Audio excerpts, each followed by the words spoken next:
திருப்பொற்சுன்னம்.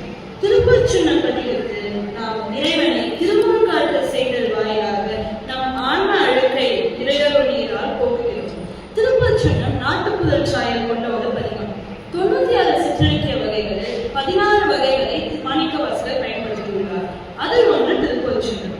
பல்வேறு வாசனை பொருட்களுடன் பொன்னையும் சேர்த்து இடித்து பெருமானுக்கு திருமுழுக்காட்டு மஞ்சள் கொடி இடிக்கும் பொழுது பாடும் பாட்டாக திருப்பொற்சுன்னம் அமைந்துள்ளது. தெய்வ